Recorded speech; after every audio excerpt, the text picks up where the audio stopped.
He thought I was just a hat, disposable, forgettable, a cheap stand-in for the one his wife gave him last Christmas. But I remember everything. I remember the first time he pulled me over his ears, cursing the cold and the guilt that clung to him like static.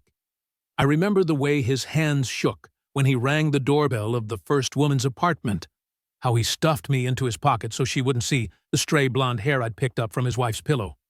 He thought no one saw. I did. I saw the way he changed his walk for each woman.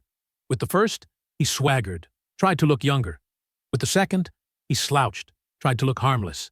He always left me in the hallway, tossed on a radiator or a pile of shoes, as if I was too plain to be noticed.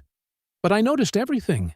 The perfume that clung to his collar, the lipstick stains that never matched his wife's shade, the way he'd check his phone and whisper names under his breath, rehearsing so he wouldn't slip.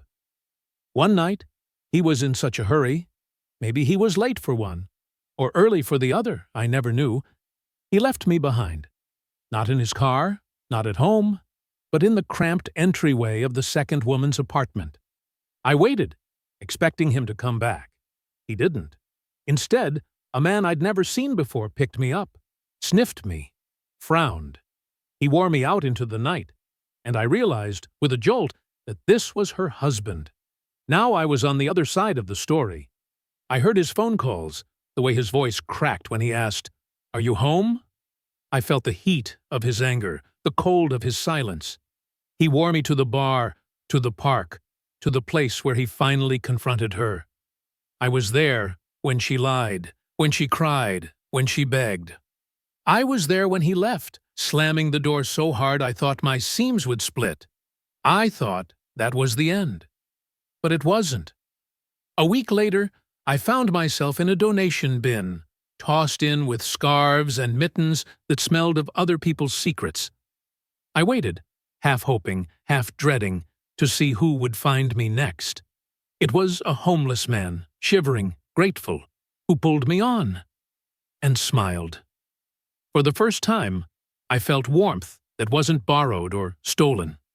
He didn't care where I'd been, whose lies I'd witnessed, whose heads I'd kept warm while their hearts grew cold. He just needed me. And for once, that was enough. But sometimes, late at night, when the city is quiet and the cold creeps in, I remember the man who thought no one saw.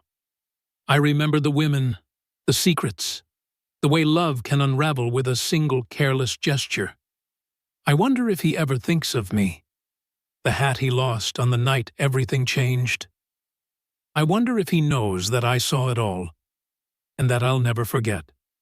The city is different from down here, pressed against the scalp of a man who owns nothing but a shopping cart and a cough. The world moves faster, colder, but somehow I feel lighter. No more perfume, no more lies, just the honest stink of sweat and street, the simple rhythm of footsteps with nowhere to go. But I can't help it. I still watch. I still remember.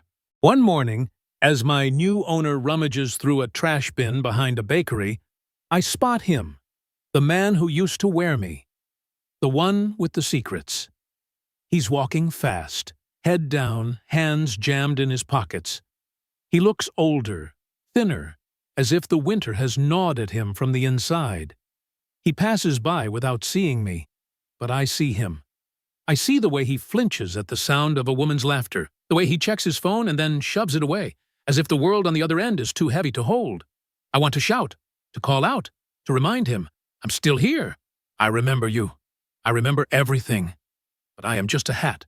My voice is the whisper of wool against skin, the soft sigh of wind through stitches. He doesn't hear me. He never did. Days pass. My new owner loses me in a shelter, and I end up on the head of a teenage girl with bitten nails and a black eye. She pulls me low, hiding her face from the world. I feel her tears soak into my lining, and I wish I could comfort her. Tell her that secrets don't last forever, that warmth can come from the unlikeliest places. She trades me for a sandwich to a boy with a skateboard and a broken smile. He wears me backwards, lets the wind whip through his hair, laughs like he's never been hurt. For a moment, I almost believe in second chances. But every time I change hands, I carry a little more of their stories. I am a vessel for shame, for hope, for the things people can't say out loud. I am the silent witness, the keeper of confessions. And sometimes, late at night, I dream of the man who lost me. I wonder if he ever found another hat, another way to cover the truth. I wonder if he ever told his wife, or if he just kept walking, head down, hoping no one would notice the cold. I know better. I know the cold always finds a way in. And I know that, in the end, it's not the lies that haunt you. It's the things you leave behind, thinking no one will ever remember. But I do. I always will. Winter drags on. I become a kind of currency, passed from hand to hand, sometimes traded for a cigarette, sometimes for a smile, sometimes for nothing at all. I see the city from every angle, the back seats of buses, the corners of soup kitchens, the rooftops where kids go to forget the world. I am always there, always listening. One night, I end up on the head of a woman who walks with purpose. She's older, her hair streaked with gray, her coat too thin for the wind. She pulls me down tight, and I recognize her perfume. Faint but familiar. It's the first woman, the one my old owner used to visit. She doesn't notice me, of course. Why would she? I'm just a hat. A lucky find on a bench at the train station. But as she sits alone, waiting for a train that never seems to come, I feel her shoulders shake. She's crying, quietly, the way people do when they think no one is watching. I want to comfort her, to tell her I remember the way she used to laugh, the way she used to hope. But I can only sit, absorbing her sorrow, adding it to the collection I carry. She leaves me behind on the seat, and a little boy picks me up. He's with his father, and for a moment I think, no, it can't be. But it is. The man is my old owner, thinner now, eyes hollow, holding his son's hand like it's the only thing keeping him upright. The boy tugs at me, giggling, and the man looks down. Our eyes meet, his and mine, through the reflection in the train window. For a split second, I see recognition flicker. He hesitates, then gently takes me from his son and places me on his own head. He sits in silence, staring at his reflection. I feel the weight of everything we've both carried. The secrets, the betrayals, the cold nights and colder mornings. He closes his eyes, and for the first time, I sense something like peace. Not forgiveness, not yet, but the beginning of it.